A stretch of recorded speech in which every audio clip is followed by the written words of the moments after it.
महादेव देवी पार्वती की मूर्ति के सामने खड़े हो जाते हैं और कहते हैं कि देवी, आपने प्रायश्चित का पद चुनकर अपना प्रेम सिद्ध कर दिया और अब मेरी बारी है प्रेम सिद्ध करने की। मैं शिव बिना पलक झपकाए आपको एक तक देखता रहूंगा। फिर हम देखते हैं कि महादेव अपने बालों को खोल लेते हैं और देवी पार्वती की मूर्ति को देखते रहते हैं। देवी पार्वती की मूर्ति में से आंसू तक निकलने लगते हैं। महादेव उन आंसू को पोंछते हैं और पुनः ही बिना पलक झपकाए मूर्ति को देखते रहते हैं। इस ओर हम नारद जी और भगवान विष्णु को देखते हैं, जहाँ पे नारद जी भगवान विष्णु से कह रहे होते हैं, नारायण कब पूरा होगा देवी पार्वती का प्रायश्चित, आखिर कब समाप्त होगी महादेव की पीड़ा। भगवान विष्णु कहते हैं कि धैर्य रखे नारद, उचित समय आने पर हर पीड़ा हर प्रायश्चित का अंत होगा। हम देखते हैं कि कई दिन बीत जाते हैं, कई महीने बीत जाते हैं, अलग अलग मौसम निकल जाते हैं, लेकिन महादेव बिना पलक झपकाए देवी पार्वती की मूर्ति को देखते रहते हैं। असुर माता दिति अब उस स्थिति में आ जाती है जहाँ पर वह अपने पुत्र को जन्म देने वाली होती है और असुर माता दिति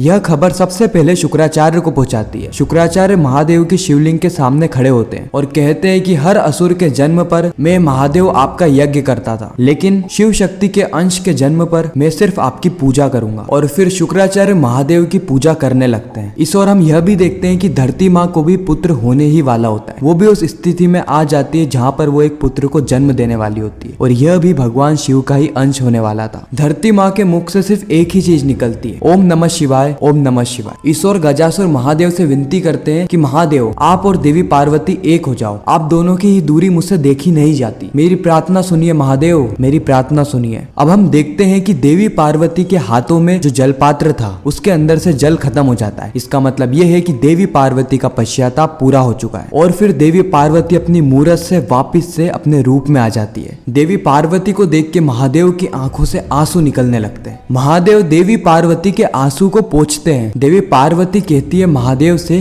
कि बिना पलक झपकाए कोई भी किसी और को इतने समय तक कैसे देख सकता है। महादेव मुस्कुराने लगते हैं। महादेव की मुस्कुराहट ये जवाब दे रही थी कि वो महादेव है, वह कुछ भी कर सकते हैं। महादेव कहते हैं कि जो प्रेम में होता है वह अपने प्रेमी को कालांतर तक देख सकता है, निहार सकता है। देवी पार्वती कहती है कि प्रेम का प्रमाण तो आपने दे दिया महादेव, अब आप इन आंखों को विश्राम दीजिए। फिर देवी पार्वती अपने हाथों को महादेव की आंखों पे रख देती है और जैसे ही महादेव की आंखें ढक जाती है वैसे ही पूरे संसार में अंधकार छा जाता है। हर जगह सिर्फ अंधकार ही अंधकार होता है और उसी समय असुर माता दिति का पुत्र भी जन्म लेता है। असुर माता देखती है कि उनका पुत्र की आंखें बहुत अजीब है। उन्हें ऐसा भय लगने लगता है कि कहीं उनका पुत्र नेत्रहीन तो नहीं। वह जल्द से जल्द शुक्राचार्य को पुकारती है। सारे ही देव नारायण के पास जाते हैं और नारायण से विनती करते हैं कि नारायण आप कुछ करिए, यह पूरा ही संसार अंधकार में डूबा जा रहा है। अगर महादेव ने कुछ और क्षण तक अपनी आंखें बंद रखी तो यह संसार अंधकार में डूब ही जाएगा। आप कुछ करिए नारायण, कुछ करिए। नारायण जवाब में कहते हैं कि यह पति और पत्नी के बीच की बात है, इसमें हम हस्तक्षेप नहीं कर सकते। अगर कोई बीच में आ सकता है तो वो है शिव शक्ति के पुत्र। उसी समय गणेश जी देवी पार्वती के सामने जाते हैं और उन्हें कहते हैं कि माता पिताश्री की आंखों से हाथ हटाइए, इस पूरे ही जगत में अंधकार फैल रहा है। फिर देवी पार्वती महादेव की आंखों से हाथ हटा देती है जिससे कि संसार वापिस से अपने पहले की स्थिति में हो जाता है और उसी समय धरती माँ का भी पुत्र जन्म लेता है जिससे कि उसकी नेत्र सही सलामत रहती है। मतलब मानना पड़ेगा असुरों की किस्मत ही इतनी बेकार है, ना चाहते हुए भी उनके साथ बुरा हो ही जाता है। शुक्राचार्य के आते ही असुर माता दिति कहती है कि शुक्राचार्य ये कैसा अनर्थ है, मेरा पुत्र नेत्रहीन है। शुक्राचार्य कहते हैं कि अपने पुत्र को उस स्थान पे रखो। फिर शुक्राचार्य अपनी शक्तियों से देखने की कोशिश करते हैं कि आखिर मामला क्या है। फिर उन्हें पता चलता है कि जब असुर माता दिति अपने पुत्र को जन्म दे रही थी उसी समय देवी पार्वती ने अपने हाथों को महादेव की आंखों पे रख दिया जिससे कि इस पूरे ही संसार में अंधकार छा गया और असुर माता दिति का पुत्र नेत्रहीन पैदा हुआ। हम देखते हैं कि आसमान से अचानक एक बिजली उसी पुत्र पे गिर जाती है और वह छोटा सा बालक जो कि अभी सिर्फ पैदा ही हुआ था वो एक विशाल रूप में आ जाता है। मतलब मानना पड़ेगा शिव शक्ति के राइटर्स ने कहानी बहुत ही अलग लिखी है। मतलब कुछ ही क्षणों के अंदर एक छोटा सा बालक 30 साल के युवा में तब्दील हो जाता है। वह असुर घबराने लगता है, भयभीत होने लगता है क्योंकि उसे कुछ भी चीज नजर नहीं आ रही होती है। वो मदद के लिए पुकारता है और कहता है कि मुझे कुछ नजर क्यों नहीं आ रहा है, मुझे आप सबके होने का आभास जरूर हो रहा है लेकिन मैं आपको देख नहीं पा रहा। उसी समय असुर माँ दिति कहती है कि पुत्र मैं तुम्हारी माता दिति। शुक्राचार्य कहते हैं कि मैं असुर गुरु शुक्राचार्य। वह असुर कहता है कि मैं आपको सुन जरूर पा रहा हूँ लेकिन मैं आपको देख नहीं पा रहा। शुक्राचार्य कहते हैं कि तुम नेत्रहीन हो और इसका कारण सिर्फ एक है, शिव शक्ति। वह असुर बहुत ज्यादा क्रोधित होता है और चीजों को इधर से उधर फेंकने लगता है और कहता है कि आज से नहीं अभी से ही शिव और शक्ति मेरे शत्रु हैं। शुक्राचार्य कहते हैं कि जब तुम्हारा जन्म हो रहा था, जब शक्ति ने शिव शिव के आंखों को अपने हाथों से ढक दिया और इसी के कारण तुम नेत्रहीन पैदा हुए। असुर माता दिति कहती है